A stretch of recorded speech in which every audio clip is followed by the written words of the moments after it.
Nuestro siguiente invitado es Ignacio Utín. Ha colaborado con numerosos medios internacionales y es el autor de libros como Una renovada Guerra Fría y Crónica desde el frente. Le agradecemos que nos haya hecho un hueco, ya que estos días está presentando su libro en la Feria Internacional del Libro de Argentina. Buenos días, Ignacio. Primero de todo, ¿cuál es la situación actual de la guerra? ¿Qué escenarios ves posibles a corto plazo? Buenos días. En este momento el escenario es muy complejo. Desde hace 2 meses estamos en un escenario de invasión, pero creo que en este momento es particularmente complejo porque no hay ninguna posibilidad de diálogo. Por más de que el Papa Francisco, que el presidente turco Recep Tayyip Erdogan, por más de que distintas personalidades políticas de relevancia se ofrezcan como mediadores, no veo ninguna posibilidad de negociación. Básicamente porque lo que Rusia pretende, Ucrania no lo va a ceder, que es territorio. Ucrania no va a ceder ni la península de Crimea, ni el territorio del Donbass, y mucho menos el territorio de la costa del Mar Negro, las ciudades de Odessa, por ejemplo, las regiones de Zaporizhia, por ejemplo. Por eso creo que estamos en un escenario que parece condenado al estancamiento. Creo que esta guerra, lo único que se puede lograr en los próximos meses es que se estanque, que simplemente deje de haber ataques todos los días, que deje de haber la cantidad de muertos que estamos viendo todos los días, pero es muy difícil que llegue a un final esta guerra, porque no hay posibilidad de victoria total bélica de parte de Rusia, pero tampoco hay posibilidad de victoria bélica total de parte de Ucrania. En este momento lo que estamos viendo es que Rusia lleva adelante lo que denomina operación especial de desmilitarización y desnazificación, como la denominó Putin el pasado 24 de febrero, y ya no en el norte y centro de Ucrania, sino más enfocado en el este y el sur, en las regiones del Donbass y también en las costas del Mar de Azov y el Mar Negro. Pero eso no significa que se hayan dejado de atacar ciudades del centro y del norte. De hecho, la semana pasada, Antonio Guterres, el secretario general de Naciones Unidas, estuvo en Kiev, la capital de Ucrania, y hubo ataques durante su visita. Pero digamos que las operaciones rusas están cada vez más enfocadas en el este.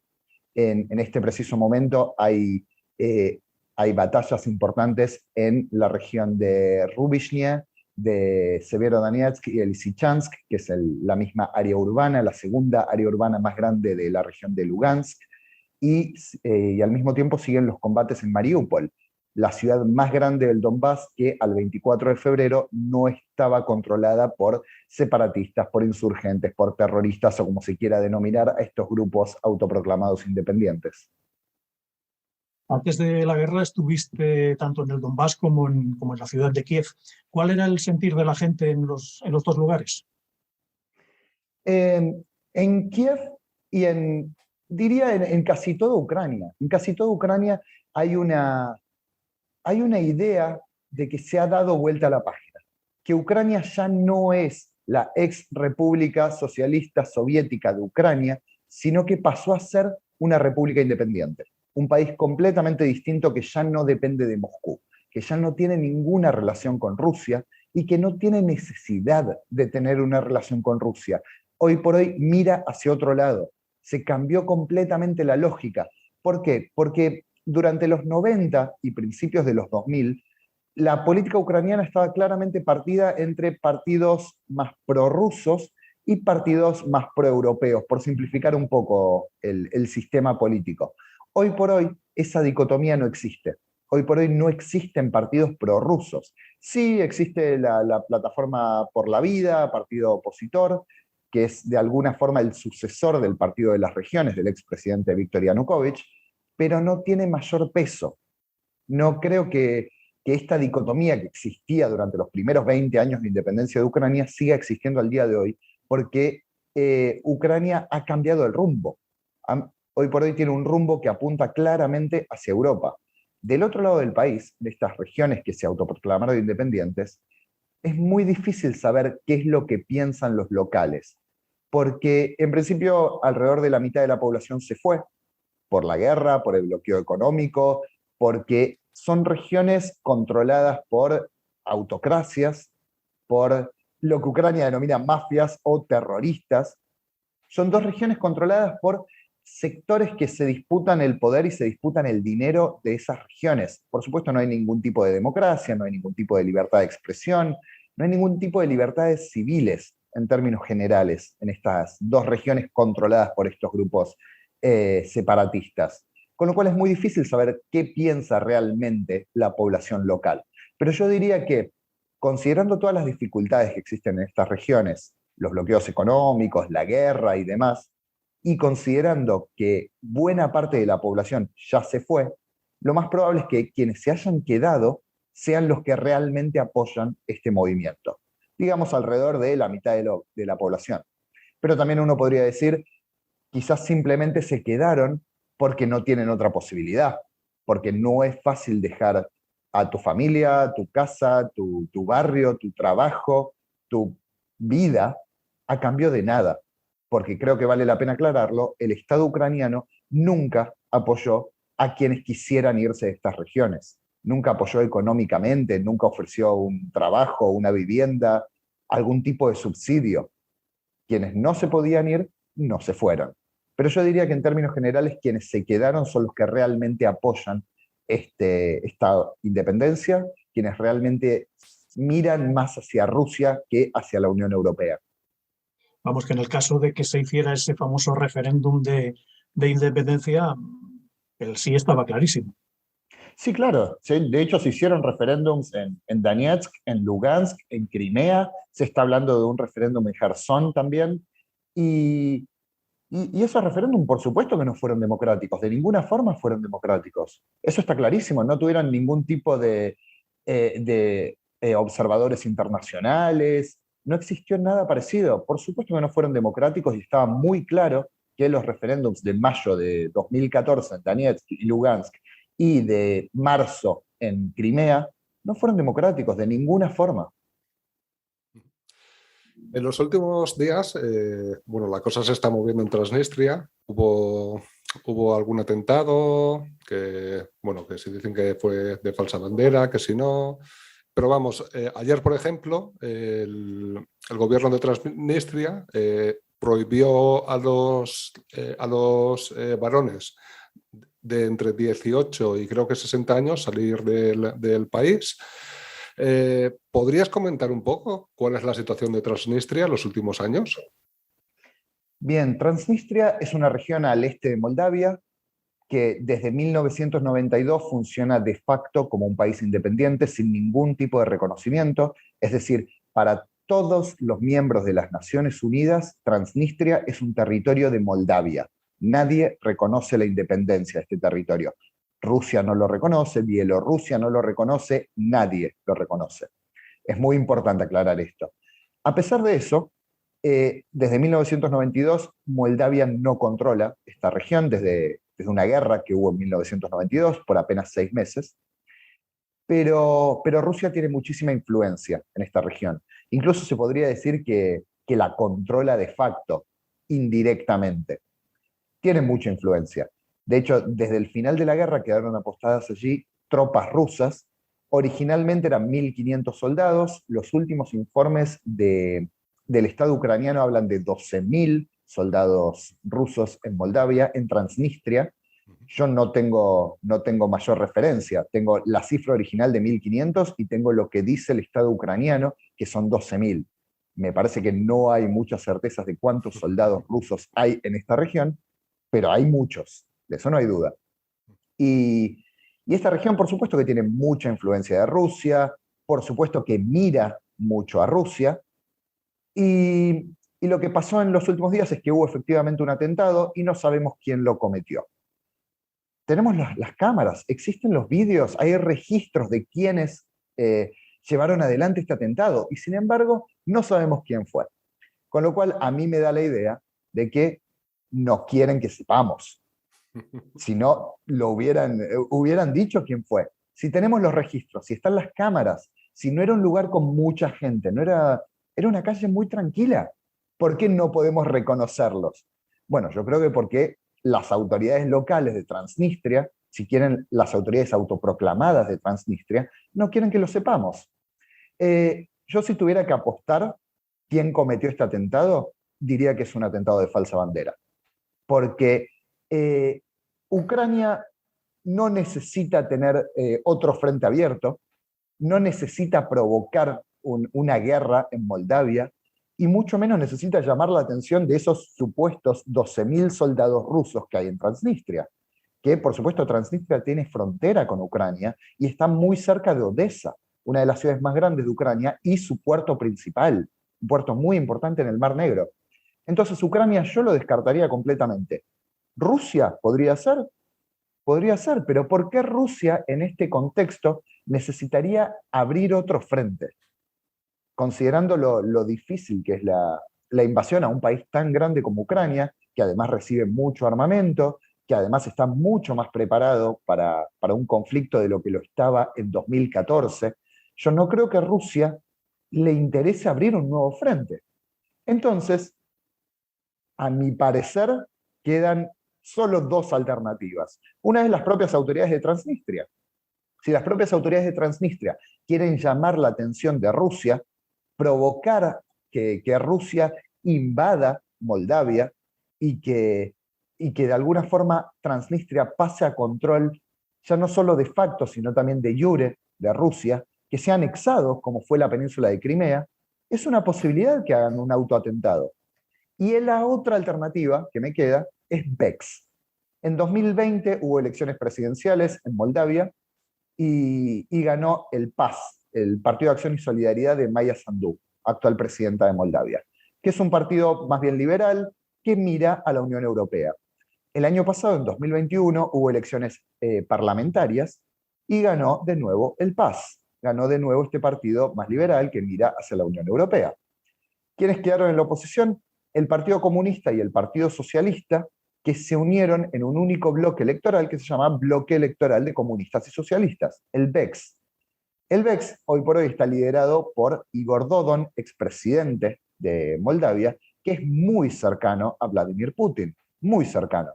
Hoy por hoy, que este bloque está en la oposición, quizás les sirva llamar la atención de Rusia e involucrar a Rusia en un país como Moldavia, que claramente no está preparado para resistir una invasión, que no tiene un ejército, que es el país más pobre de Europa en términos absolutos, en términos de PBI.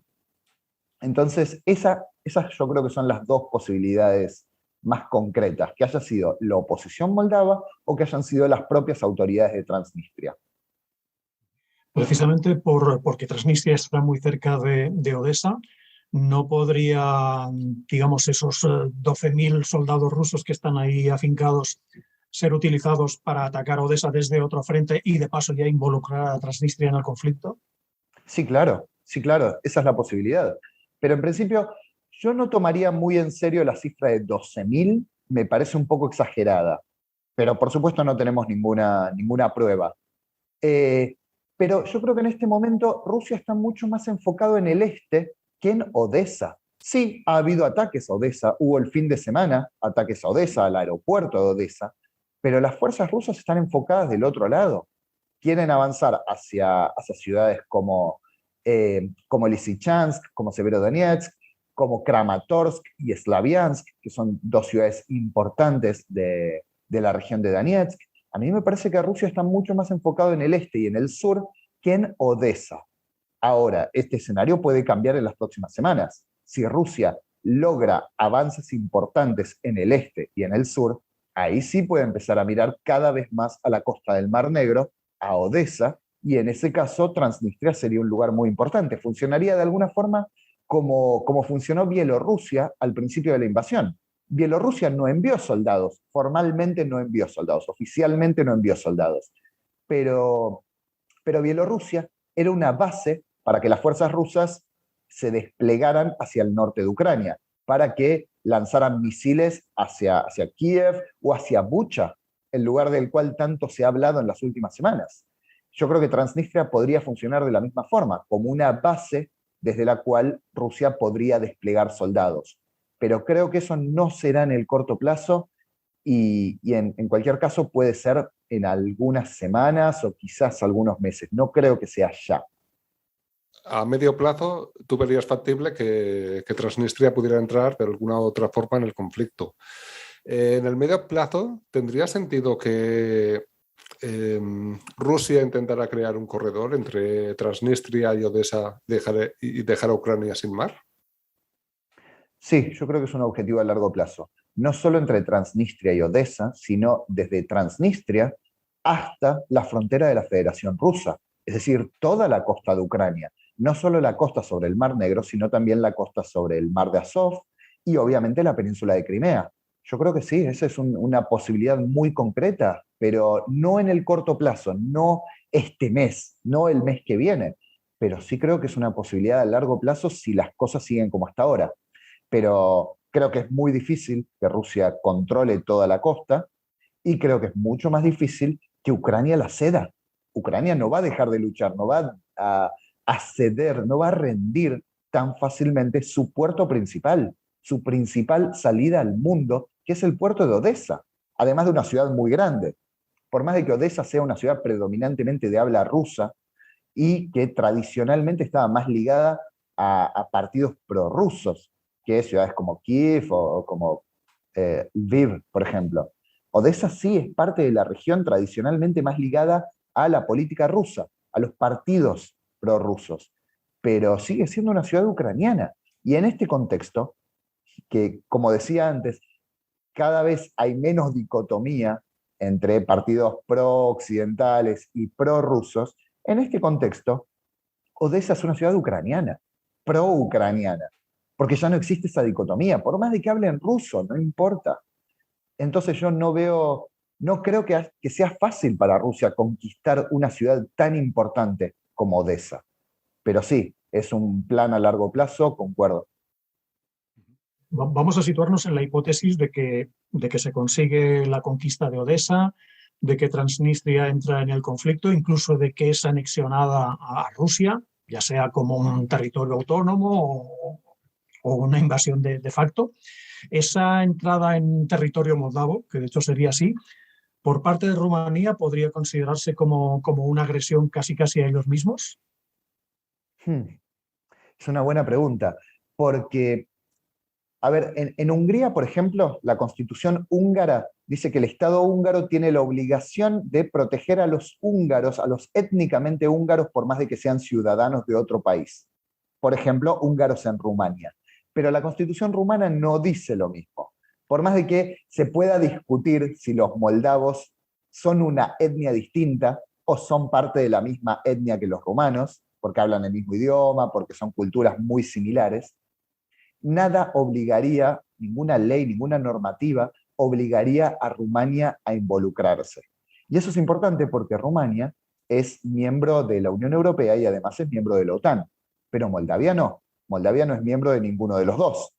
Y Moldavia es un país muy débil, extremadamente débil, que no podría resistir de ninguna forma una invasión. Yo creo que en el mejor de los casos, si es que hubiera una invasión en Moldavia, en el mejor de los casos, Moldavia puede aspirar a exactamente lo mismo que Ucrania, que la OTAN no se involucre, pero que por lo menos envíe armamento, que es lo que está haciendo hoy por hoy en Ucrania. La OTAN no envía soldados, sí envía algo de dinero, sí envía armamento. Y yo creo que la situación sería muy similar en Moldavia, solo que Moldavia no está para nada preparada para resistir una invasión, y Ucrania lleva 8 años en guerra, con todo lo que eso significa, con preparación, con prácticas militares, con buena parte de los hombres ucranianos teniendo experiencia bélica en primera línea. Moldavia no tiene eso, de ninguna forma. Moldavia no ha enfrentado una guerra en los últimos 30 años. Entonces creo que no está preparado para nada, ni siquiera con todo el armamento que le pueda facilitar en su momento la Unión Europea o la OTAN o quien sea, eso no bastaría. Entonces creo que sería un escenario muy, muy terrible para Moldavia, mucho peor que para Ucrania, aún con todos los aportes. Bueno, para finalizar, a título personal, ¿ves alguna vista de esperanza de que acabe el conflicto de alguna de las formas? No, yo soy muy pesimista en este momento. Yo fui optimista hasta el 21 de febrero. El 21 de febrero, cuando Vladimir Putin reconoció la independencia de la República Popular de Donetsk y la República Popular de Lugansk, tirando por la borda los acuerdos de Minsk, estos dos acuerdos firmados en septiembre de 2014 y febrero de 2015 para terminar con la guerra, ese día yo dejé de ser optimista. Ese día dije, puede pasar cualquier cosa. En este momento no soy optimista. Creo que no hay posibilidades de que la guerra termine a corto plazo. No veo ninguna posibilidad de negociación, no veo ningún interés ni siquiera en una mediación, no solo en negociaciones directas, sino ni siquiera con una mediación de quien sea, del Papa Francisco, de Erdogan, de quien sea. No veo de Antonio Guterres, no veo ninguna posibilidad de negociación. Y como decía antes, tampoco veo posibilidad de que Rusia logre una victoria bélica total o que se repliegue, ni que Ucrania logre expulsar a todos los soldados rusos. Mucho menos veo la posibilidad de que Ucrania ceda territorio, que Ucrania se rinda. Entonces me parece que es un conflicto condenado a durar mucho tiempo y al estancamiento.